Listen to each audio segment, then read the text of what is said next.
training opportunities. So you have up on the front row Tony Swilsky, who's head of the grant, and then we have different team members. So all the team members for the CI train, raise your hands. Jack, Minka, Edward, anybody else in the team? So over the year, you'll see lots of these. This is what number? How many? 3 or 4 or 5 that have already happened in a series of training. This particular is called Internet2 Cyberinfrastructure Seminar, and Ed Aractingi will be giving this aspect. Thank you. This seminar is about a few topics that are related, and I thought the best way to start is put it in context and answer the question. So first, let me introduce myself. For those who don't know me, my name is Ed Aractingi. I'm Assistant Director of IT Infrastructure Systems. I work in Marshall University IT, and this is my email address, and this is my Twitter account. If you're interested to hear my thoughts. So the question that I had, and somebody asked me recently, what is this cyber infrastructure that you guys are involved in? You know, the definition from NSF was a little more geeky, and I want to have a question that I can answer my kids if they ask me, or my wife. So although my wife is also another geek. But I thought about it. I read all the different definitions, and my definition was that it's the technology environment that allow researchers and scientists to have access to advanced technology, advanced network, advanced compute power, wherever you are. So that means whether you are at Marshall University or in anywhere in the world, you have the same resources. You have the fastest internet access. You have the access to teragrids and any high-performance computing resource. It doesn't matter where you're at. And I thought also I will look for other people who answer questions. Cyberinfrastructure, I think, is the notion that computational resources that are available to people are no longer islands of usage, but rather connected in ways that permit them to be coordinated and for information to be shared very flexibly. Previously, you were bound to one physical space. Cyberinfrastructure is what enables you to spread that out. It's the collection of hardware and software, everything from the network and laying the fibers between all the different centers and bringing them all together. So it's just trying to build all the infrastructure and tools and to make it easy for scientists to do research. The cyber infrastructure typically means a distributed system across multiple administrative domains. It's a persistent and reliable method for sharing information and allowing users and research institutes to collaborate. So that's where I thought Internet2 would fit in context. So the popular diagram of cyber infrastructure will show many resources, including computational resources and storage, but they're all layered on top of advanced networking, and that's where Internet2 fits in context. So now I can kind of tell you about the outline and agenda of what we're going to talk about. So first, we're going to just mention quickly what Internet2 is and how Marshall is involved. And then one of the Internet2 services that has been recently publicized a lot is the InCommon Federation. So I'm going to touch a few minutes also on InCommon. IPv6 is another discussion. You know, everywhere you go now, people talk about IPv6. We're running out of IPv4, and I'll talk a little bit about it and what Marshall is doing in that regard. And at the end, I'm going to mention also HubZero, which is a collaborative platform for scientists. So what is Internet2? It's basically a non-profit advanced networking consortium built by scientists and educational research institutions, and it's been there since 1996 or 1998 officially, but now it includes 361 member institutions, and most of them are higher education and research networks.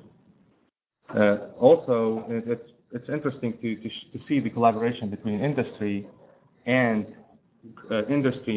education and government in Internet2. So it's not only higher education, but also includes industry members and affiliates. So the focus, those are the two words that I kind of find everywhere I read about Internet2: collaboration, innovation, bringing research, academia, government, and industry together to collaborate and promote innovation. That is what Internet2 is about. The technology piece of having a physical network connection with high-speed access to the national network is one aspect, but Internet2 is more about collaboration and innovation.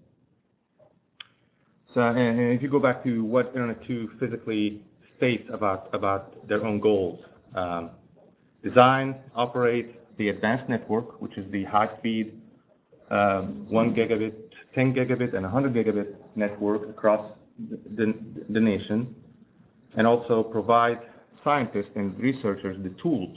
And tools is not only internet access, it's not only high-speed network connectivity, it's also middleware, security, and federation access. So a researcher in one institution can access research and data from a different institution. That is one other goal of Internet2 organization. And then the partnership between industry and higher education in the cyber infrastructure. So I put the focus here on cyber infrastructure and how it fits, how Internet2 fits in the cyber infrastructure initiative. And the fourth goal is how Internet2, an organizational example. Another thing about where Internet2 want to be in the future. So in the strategy that Internet2 is looking at in the next few years, Internet2 seeks to become the forum for researchers and scholars to work together and learn and engage in cyber infrastructure. So it's tightly related with our cyber infrastructure initiative. And also, it provides an approach, that's where InCommon comes in place, provides an approach to collaborate across the nation, across the world, between all the institutions, and provide services of security and authentication authorization. So again, a researcher here can authenticate to the TeraGrid without having a different username and password and different authorization policy. So having one account allows you to go to all the different resources across the internet. I thought I'll give a little bit introduction about the history of Internet2 by showing a small video from the founders.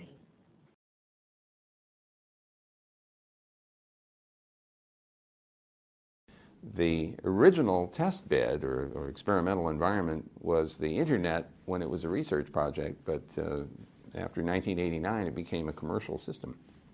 The consequence of that is that when the NSF, the National Science Foundation, decided it had to retire its NSFnet because it didn't need it anymore, the commercial systems were available, they simultaneously recognized they needed to do something in order to provide a research environment for advanced networking.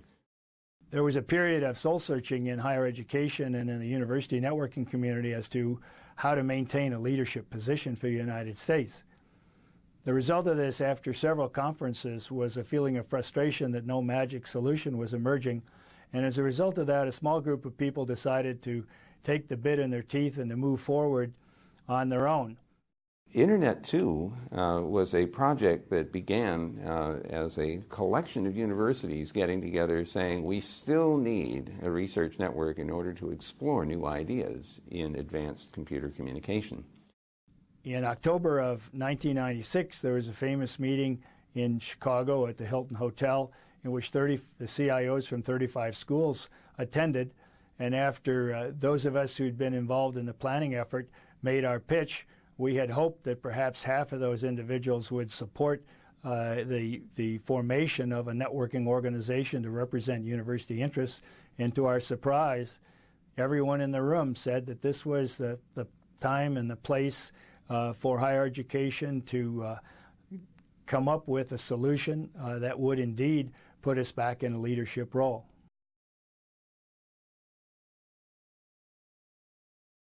How do you not only have the shared network, but how do you let people just try new things? How do you let them have massive amounts of network resources, maybe just for a short period of time, massive amounts of bandwidth? How do you put that out into the control of the end researcher or scientist or student or average person?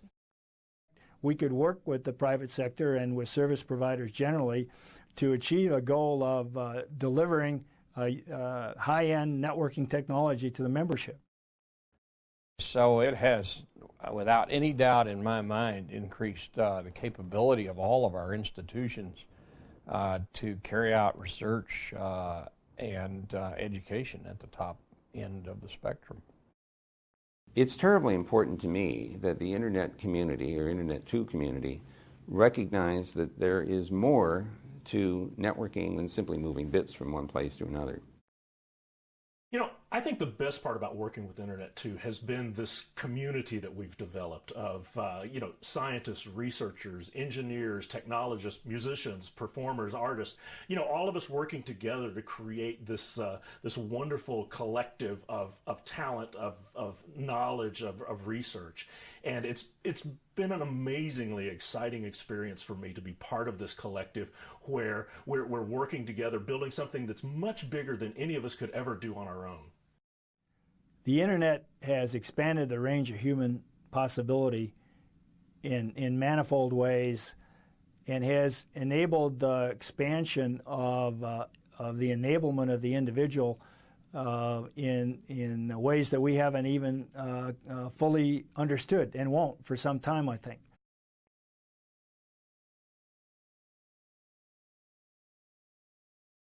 So the erstwhile graduate student is told by her graduate advisor, there are three kinds of mathematicians: those who can count and those who can't.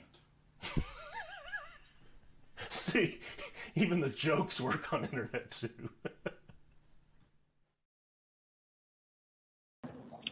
This is the quality plan of how Internet2 works. As you see, it covers the whole country, and there are different levels of IP connections, but we are connected through Ohio, through Oranet. I don't know much details about the connectivity outside the Oranet, but this is actually, I built this one, tracked myself to calculate the speed of average Internet speed at home, and that's download. Internet here is about, at Marshall, if you use Internet connection from Marshall, it's about maybe 10 times the speed, the average speed at home. The Internet2 that we have at Marshall is about 200 times. So the Internet2 connection between a node here and a node in a different institution, also a member of Internet2, is 200 times what you feel connection in the best case scenario if you're connected from home or from a typical computer. And the future is even brighter. It's 10 times faster than what the current Internet2. Internet2 announced, I think, in Supercomputer, and Jack may have heard that, they announced the first 100 gigabit connection. So a group of us went to Internet2 conference last month, and one of the interesting sessions was the keynote by the president, Dave Lambert. And I listened to his talk, and one of the things that he was envisioning the future of Internet2 to be beyond the network. So he recognized the globalization of higher education and how now we're all in one big world. And there's a need not only to have network connectivity, but also above the network, which is cloud services. So in the future, we may, I hope, we may see more offerings from Internet2 beyond the network, like storage, like all kind of clouds. So maybe high-performance computing can be part of that, or maybe it will hook up into TeraGrid and it will be one big infrastructure, and that's going to be a focus. We also recognize the distributed science. In collaboration within the institution has been typically for years and hundreds of years, but now outside the institution, collaboration between multiple institutions is something that is being empowered by Internet2 and high-speed Internet, and this is where the distributed science will really grow. And research partnership between industry and higher education is also something to expect in the future. So, talking about Internet2, I'm going to list a few working groups that are available there. IPv6 working group is an active working group in Internet2 to recognize the exhaustion of all IPv4 addresses and the endorsement and adoption of IPv6. There are also different groups related to authentication, access, performance, and incident response and security, and also some special interest groups about DNSSEC and network storage. One thing to mention specifically is Shibboleth, which is a single sign-on initiative that we at Marshall are trying to endorse and use. Another one is Grouper, which is a group management where you can be a member of a group here that will give you specific privileges, but also you can have cross-organization group membership. You can be a member of faculty here and a cyberinfrastructure trained group in University of Arkansas, just across institutions. And also the co-manage, which is a collaborative platform. This is a list of main working groups. So Shibboleth is the word is very interesting, so that's why a lot of people ask about Shibboleth, and it's basically, from a technology perspective, it's a single sign-on that allows you to log into one place, and then any other resource you get to, whether it's internally within the network locally or globally on any other institution, as long as there is a federation service, you don't have to log in again. It's not only a single username and password, but it's also a single sign-on process. You log in one place, and then everywhere you go, it will know who you are and will let you right in. And at the same time, it will protect security, so you don't get authorized to access the resources based on your username and password. It's based on group membership. And it is now a standard that is supported by multi-vendors and outside Internet2 as well. And this is just a little diagram about how it works, and as the name says, it's a little complicated. It's not very easy. But we're working here towards building a Shibboleth environment. We have a trial, and we're playing around with. Now, InCommon this is a good segue to InCommon. InCommon is a federation service that will allow multiple institutions within the system. As long as you trust each other in the system, you can allow other institutions to authenticate to your own resources.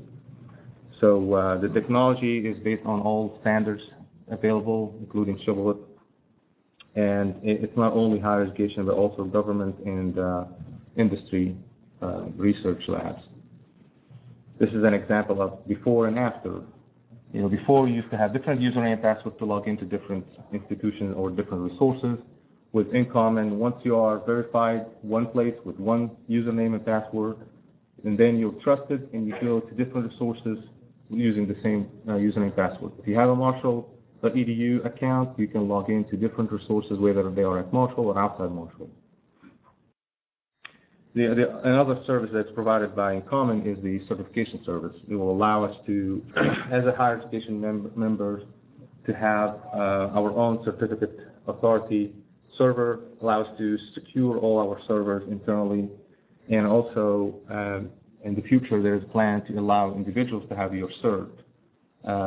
You can use it to encrypt email, to encrypt files on the file system, and to send across institutions files that are encrypted. And that includes all the domains that are owned by a university and affiliates like professional societies and athletes. Last thing about Internet2, there's a sponsored educational group participants, which is SECP. It's a National Science Foundation grant. The Internet2 K20 initiative specifically says it's not only for allowing non-higher education institutions like schools, libraries, and museums have access to Internet2, but also to all other services provided Internet2, like the middleware and the single sign-on can be part of that. And it's available now. I think we are the 40th state. Marshall was granted a grant award to be a provider of Internet2 in West Virginia. And there is a link if you're interested to go to see the map, and it will show all the country. This map is nice because it's interactive. It will pop up on the map in any new institution. You can show me all the museums. It will show you all the museums that are connected, all the schools or higher education that are connected through Internet2. Any questions about Internet2 so far before I move to the next topic? I'll try to make it kind of quick and high level and okay. Question. The next topic is going to be a little shorter. It's about IPv6. It's just to make a little awareness about what is IPv6 and why we're interested in it. IPv6 is a replacement for Internet protocol IP addresses that I think many of you know. It's the numerical number that is assigned to all the computers on the network. Well, IPv4, which is the current IP address protocol, it's gone. It's not going to last for more than maybe a few months. And IPv6 was designed in 1993 to be the replacement. However, although it's been tested and completed, ready for production in 1999, hasn't been a lot of usage. This is the total number of IP addresses available. And IPv4 is the same, although many people say it's too complicated. I think I saw a picture that is rocket science is even easier than IPv6. It should be managed the same way with IPv4. This is a diagram of how many available IPv4. Now, we have only 4% available, and that is in November 11. The interesting trend is that it's growing faster, and now that people hear there's no more IPv4, now they want more IPv4, so it's going even beyond the expectation. And this is of today. This is the actual. There are those two links at the bottom are interactive view of how many available IP addresses in IPv4. They're only 2% as of today. Before I came, I kind of wanted to get only 98 days or 89 days before no more IPv4 available. So the comparison, it may not be really relevant, but it's just to show the primary thing here: number of addresses of IPv4 and number of addresses of IPv6. It's millions of times more than IPv4. This is a quick video, if I can play it, about IPv6.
that's what I actually wanted to tell. So what? Yeah.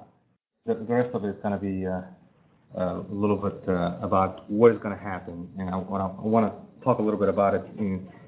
IPv6 may not be the solution of all problems, and many people say, well, why do we care? Well, the reason why we care, in context of our discussion, all the users are going to have IPv6 only.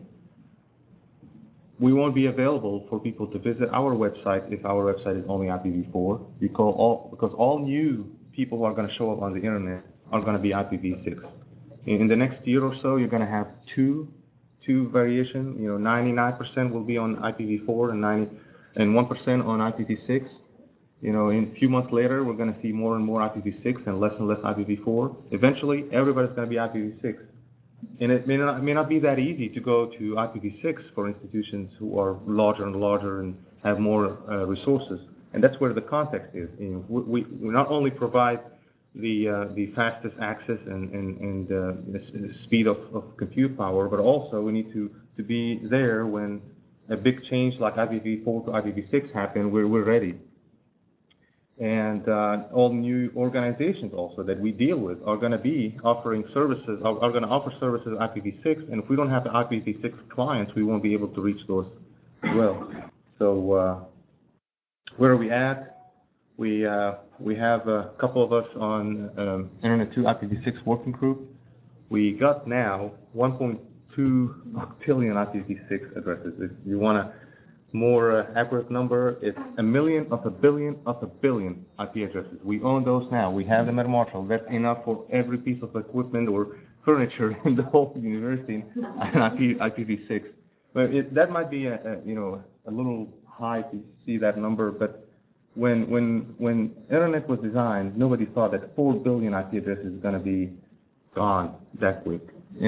And we don't know, all the mouse is going to have IP. I think there are already Macs who have IP addresses. In every individual of us now, we have IP address at home, at the office, on laptop, on iPad, on iPhone. We already consume a lot of IPv4 addresses. IPv6 allows us to have almost unlimited. We're planning to deploy it spring of next year, and that will put us in the few hundreds, less than 1,000 institutions will be ready by then. That's the expectation. We hope there's going to be more and more, but I don't think a lot will be ready. A lot are aware and looking at it, but it's not easy because it involves not only purchasing the IP addresses, but also configuring the hardware and desktops and software and everything. Any questions about IPv6? I have a comment. Just because we're migrating to IPv6, it's not going to affect existing IPv4 addresses. Any resources we have that are IPv4 is going to be a subset of IPv6. So it's not going to knock all of our IPv4 resources off the internet once we migrate to IPv6. Well, that's a good point. We're not switching from IPv4 to IPv6. We're going to continue to have our own IPv4, and I think the approach that we're looking at is the dual stack. So all our resources will have IPv4 and IPv6. We're not running out of IPv4 here at Marshall. We have enough for our use.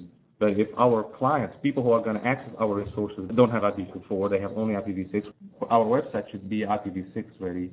But we're also going to continue to support IPv4.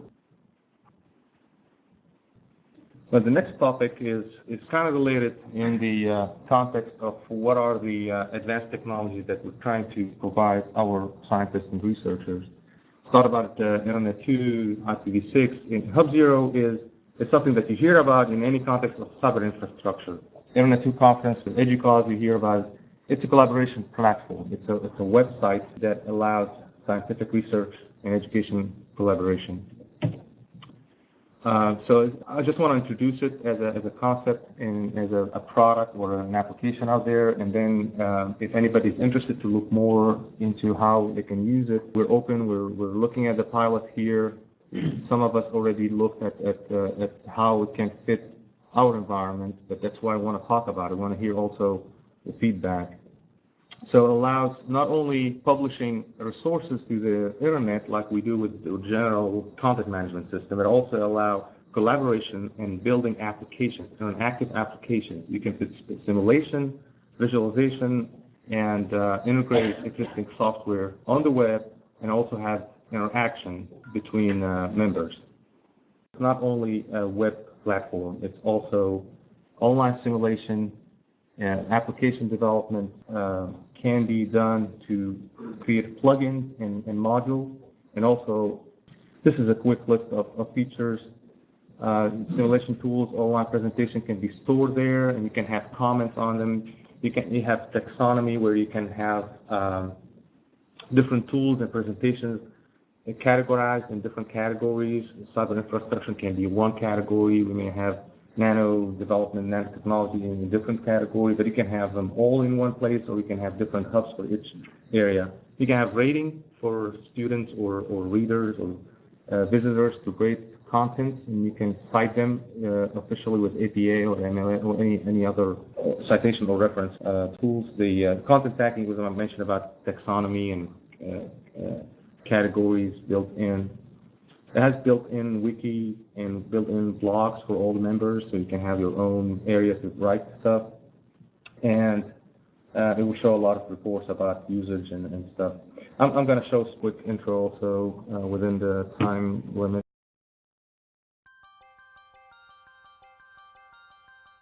Imagine a technology that helps you explore a new area of science.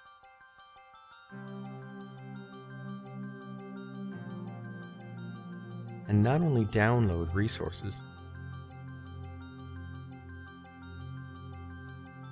but learn from leading researchers online.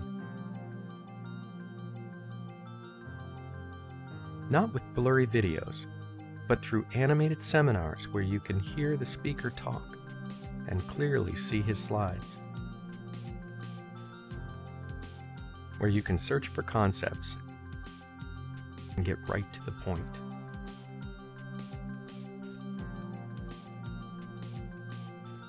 Imagine having fingertip access to simulation tools that are easy to launch.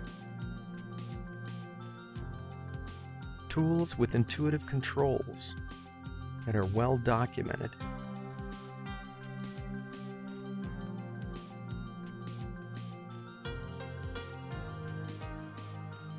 And results that are readily visualized.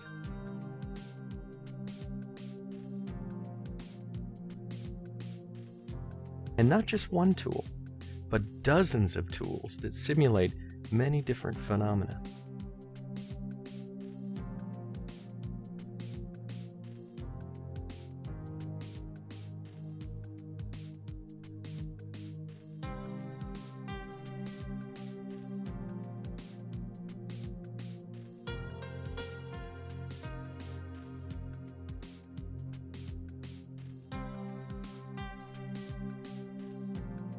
Tools that are not just Java applets, but real research codes that are connected to national grid resources.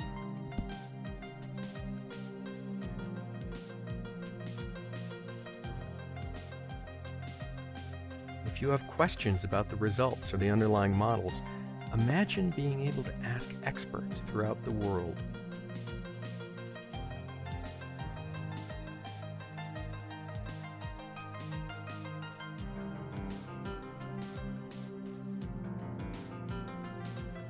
Or being able to add your voice to the rest of the community.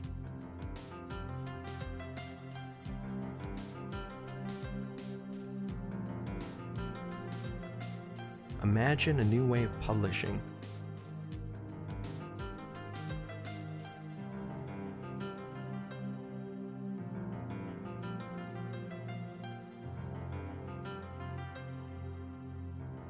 Where you can upload your own resources to share with others.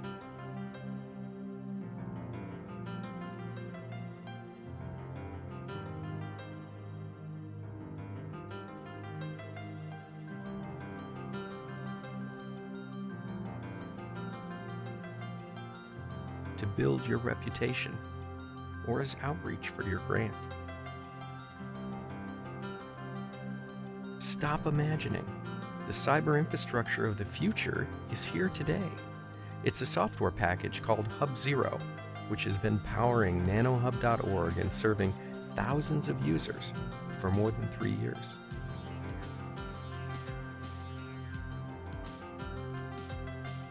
Now, that same software is being used to build hubs for other scientific disciplines. HubZero, the cyber infrastructure of the future, powering science today.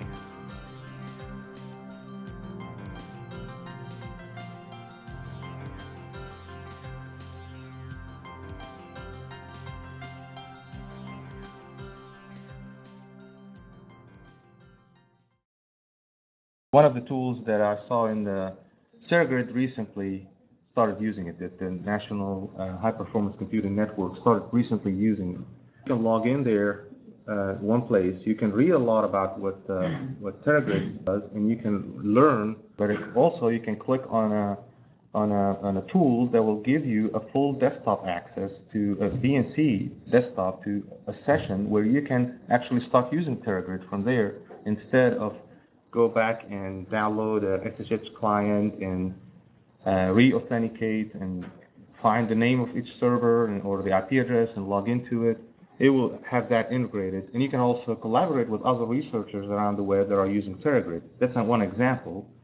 Another example that's been successful, I think the way that HubZero started is NanoHub was the first website they built.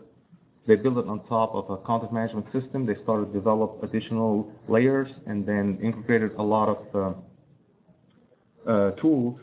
We thought maybe other researchers may need it, so they packaged it together. They created a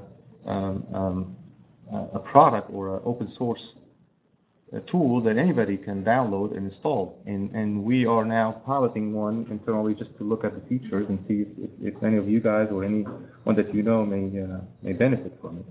So that's an example of how popular NanoHub was. Using the HubZero, they got 9,000 users worldwide, and that's by end of 2009. So I think now they even have more than 100,000 users. Those are active users on NanoHub, and that's one hub in one area, in the nanotechnology. So if this is something that can be useful for our community, we would definitely look at it seriously. I just make a comment. There's all kinds of specialty hubs. So if you're, regardless of nanotechnology or cancer or those working with CTSA grants, whatever, common people are together. So they have specialized hubs. So instead of feeling like you're only one person on a campus, you join the hub and you have all your experts working with you.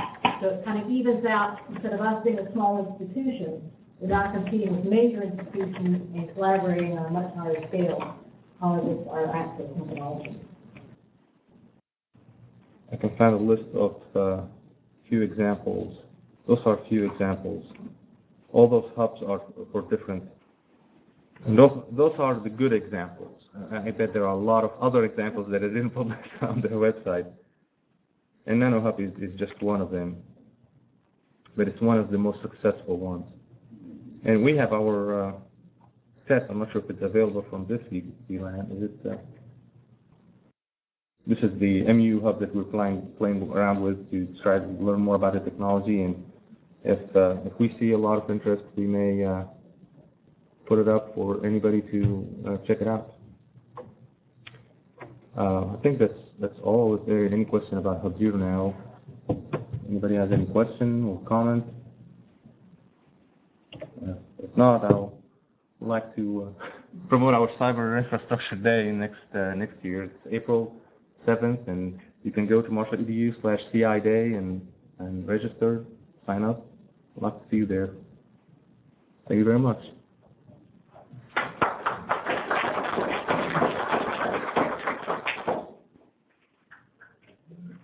So it looks like, if you don't have it, I'm going to let you ask Ed questions, but before you leave, I'm going to keep the sheet and just sign up the sheet, using the right domain. I think that's in the department and also role in your faculty, staff, researcher, something like that.